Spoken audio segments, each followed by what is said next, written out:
नमस्कार दोस्तों, स्वागत है आप सभी का। आज हम एक बेहद खास और पवित्र विषय पर बात करने वाले हैं।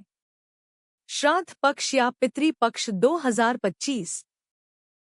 आपके मन में कई सवाल होंगे, जैसे पितृ पक्ष आखिर है क्या? यह हर साल क्यों मनाया जाता है? हमारे पूर्वजों को प्रसन्न करने के लिए कौन सी विधियां अपनानी चाहिए? इस समय हमें क्या क्या करना चाहिए और किन किन चीजों से बचना चाहिए? और सबसे अहम, अगर हम यह नियम न माने तो क्या इसके दुष्परिणाम हो सकते हैं? इन सभी सवालों का जवाब हम आपको इसी वीडियो में देने वाले हैं। प्रश्न: पितृपक्ष आखिर होता क्या है? उत्तर: पितृपक्ष वह पावन समय है जब हम अपने पूर्वजों को स्मरण करते हैं और उन्हें तर्पण व श्राद्ध के द्वारा श्रद्धांजलि अर्पित करते हैं। माना जाता है कि इस अवधि में पितरों की आत्माएं धरती पर अपने वंशजों से आशीर्वाद लेने और आशीर्वाद देने के लिए आती हैं। प्रश्न: यह इतना महत्वपूर्ण क्यों है? उत्तर: शास्त्रों में कहा गया है, पितृदेवो भव। जैसे देवता और गुरु हमारे पूज्य हैं, वैसे ही पूर्वज भी हमारे लिए देव तुल्य हैं। उनकी कृपा से ही परिवार में समृद्धि और सुख शांति बनी रहती है। अगर पितर नाराज हों तो परिवार पर पितृदोष का असर पड़ सकता है। प्रश्न: पितृपक्ष 2025 में कब है? उत्तर: वर्ष 2025 में पितृपक्ष 7 सितंबर से 21 सितंबर तक रहेगा। अंतिम दिन यानी महालया अमावस्या पर सबसे विशेष श्राद्ध और तर्पण का महत्व बताया गया है। प्रश्न: इस दौरान हमें क्या करना चाहिए? उत्तर: हमें श्राद्ध, तर्पण और दान करना चाहिए। ब्राह्मणों, गरीबों, गाय, कौए और कुत्तों को भोजन कराना चाहिए। इससे हमारे पितर तृप्त होते हैं और हमें आशीर्वाद देते हैं। प्रश्न: और क्या नहीं करना चाहिए? उत्तर: इस समय में कोई भी नया काम शुरू नहीं करना चाहिए, जैसे शादी, गृह प्रवेश या नई खरीदारी। शराब, मांस, प्याज, लहसुन जैसी तामसिक चीजों का सेवन वर्जित है। झगड़ा, अपशब्द, आलस्य और भोजन का अपमान करना भी पितरों को अप्रसन्न कर सकता है। प्रश्न: पितृपक्ष कब होता है? उत्तर: पितृपक्ष हर साल भाद्रपद पूर्णिमा से लेकर आश्विन अमावस्या तक मनाया जाता है। इस समय को ही श्राद्ध पक्ष भी कहा जाता है। प्रश्न: 2025 में इसकी तिथियां क्या हैं? उत्तर: वर्ष 2025 में पितृपक्ष 7 सितंबर से शुरू होकर 21 सितंबर को समाप्त होगा। आखिरी दिन यानी महालया अमावस्या को सबसे खास और महत्वपूर्ण माना जाता है। प्रश्न: इन 15 दिनों का महत्व क्यों है? उत्तर: ऐसा माना जाता है कि इस दौरान हमारे पितरों की आत्माएं धरती पर आती हैं। वे अपने वंशजों से तर्पण, श्राद्ध और दान की अपेक्षा रखते हैं। जब वे संतुष्ट होते हैं तो परिवार को आशीर्वाद और सुख समृद्धि प्रदान करते हैं। पितृ ऋण और श्राद्ध तर्पण का महत्व। प्रश्न: पितृपक्ष को इतना खास क्यों माना जाता है? उत्तर: यह वह समय है जब हम अपने पूर्वजों के प्रति अपनी श्रद्धा और कृतज्ञता प्रकट करते हैं। शास्त्रों में 3 ऋण बताए गए हैं। 1 देव ऋण, देवताओं का ऋण। 2 ऋषि ऋण, गुरु और विद्वानों का ऋण। 3 पितृ ऋण, माता, पिता और पूर्वजों का ऋण। इनमें से पितृ ऋण को सबसे महत्वपूर्ण माना गया है, क्योंकि माता, पिता और पूर्वजों के कारण ही हमें यह जन्म और जीवन मिला है। पितृपक्ष वह समय है जब हम इस ऋण का निवारण कर सकते हैं। प्रश्न: पितृ ऋण का निवारण कैसे होता है?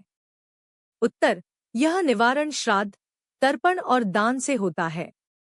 श्राद्ध का अर्थ है श्रद्धा से अर्पण करना।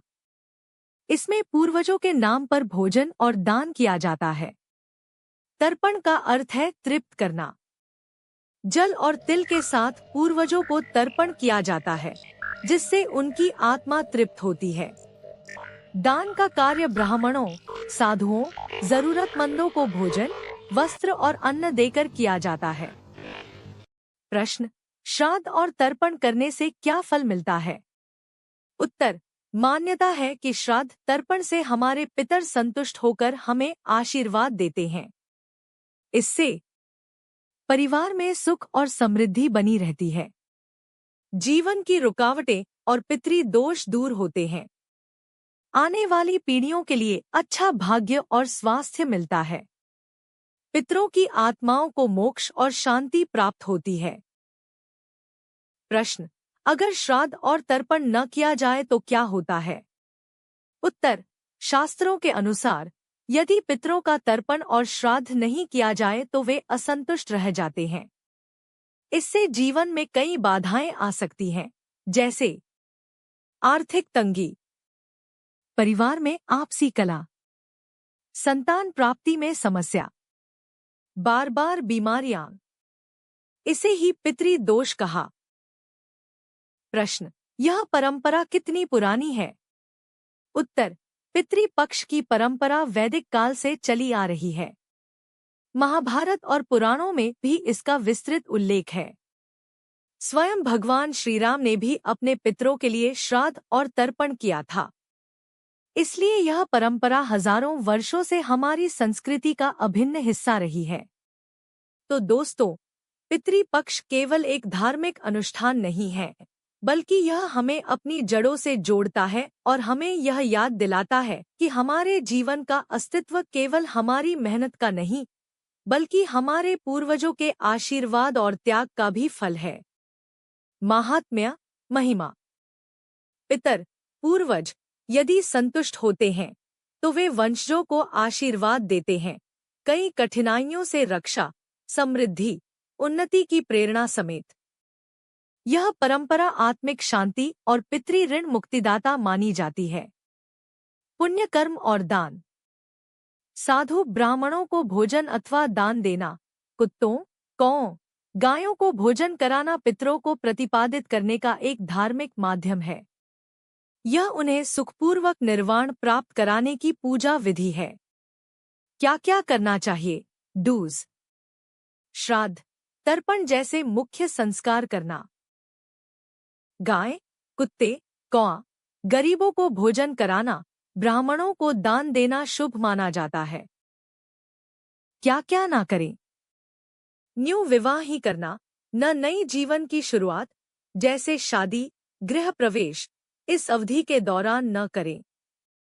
नॉनवेज, प्याज, लहसुन, शराब, तमासिक भोजन से दूर रहें, केवल सात्विक भोजन लें। बाल या नाखून काटना, झगड़ना, गुस्सा करना, अपशब्द बोलना, भोजन का अपमान करना सभी पितृ पक्ष में अनुचित माना जाता है। पितृ पक्ष 2025 एक अत्यंत शुभ अवधि है। 7 सितंबर को प्रारंभ होकर 21 सितंबर, महालया अमावस्या, को समाप्त होती है। इस पवित्र समय का सदुपयोग श्रद्धा, पूजा, दान और सही संस्कारों के माध्यम से पूर्वजों की संतुष्टि हेतु करें। दोस्तों, पितृ पक्ष का यह पवित्र समय हमारा कर्तव्य याद दिलाता है। अपने पूर्वजों के प्रति श्रद्धा और प्रेम हम समय समय पर प्रकट क्यों न करें, पर इस अवधि का अर्थ और भी अधिक बढ़ जाता है। कृपया यह वीडियो लाइक करें, शेयर करें और चैनल सब्सक्राइब करना न भूलें। धन्यवाद।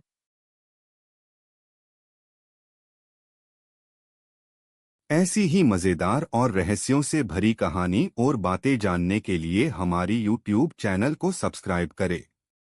साथ में वीडियो अच्छा लगा हो तो वीडियो को लाइक करें और वीडियो कैसे लगा उसके बारे में कमेंट करें। धन्यवाद।